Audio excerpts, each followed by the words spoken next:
with people like adults, children, and even your own family members. It doesn't paint a pretty picture in your head, does it? You may ask yourself, what could ever damage my ability to develop such things?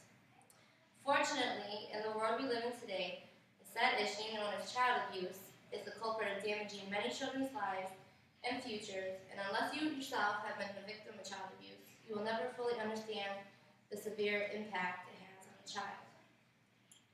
Child abuse is the physical, sexual, or emotional mistreatment or neglect towards a child, usually performed by parents, caretakers, anyone who lives within the child's home, and even someone that simply works with children.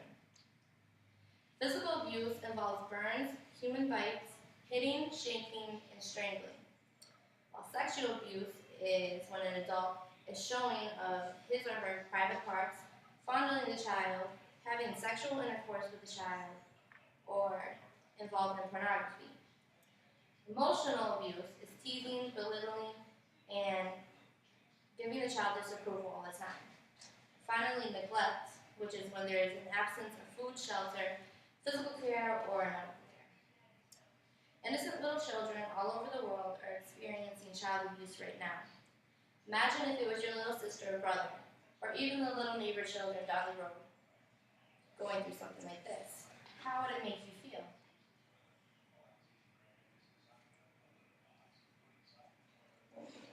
Kids that go through child abuse sooner or later develop antisocial and self-disruptive behaviors. Kids that have been abused also usually end up treating their own children the same way they were treated. You can make a difference and help those kids if you care enough to learn more about child abuse and learn to notice the different signs of the abuse.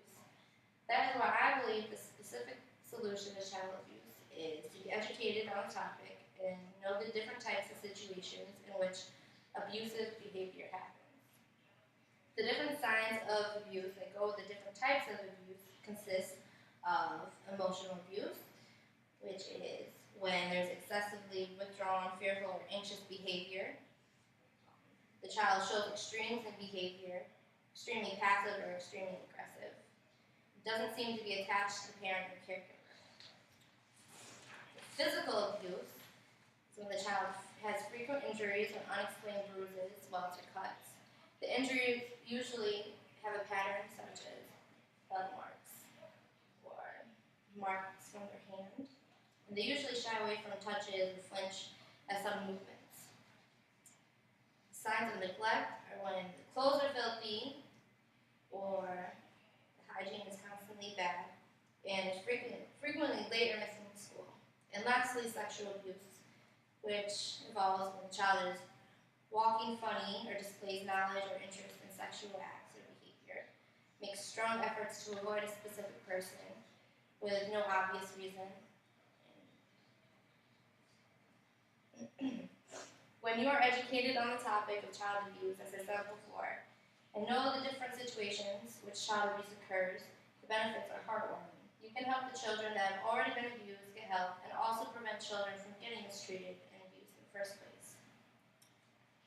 In order to take action, as I said before, you first must learn about the child abuse and different types of child abuse. Second, you should be able to predict the situations in which abusive behavior happens. This is because many victims of child abuse do not tell anyone, and it goes unattended and keeps repeatedly happening. Third, after predicting the situation, you should use your voice to help. Contact prevention programs so they can work to connect families to needed resources and to ensure healthy development for those people's children. You can also contact different types of programs to help victims of child abuse. According to the childhelp.org, there's a specific child help hotline that you are able to call. This hotline is one of the #1 recommended places to receive help. They are there if you need help and want to talk to a counselor, if you are going through any physical or emotional crisis and need support and encouragement, if you have questions about the signs of child abuse, if you need to find out how to report known or suspected child abuse, or have questions on reporting processes and what you might expect through the processes.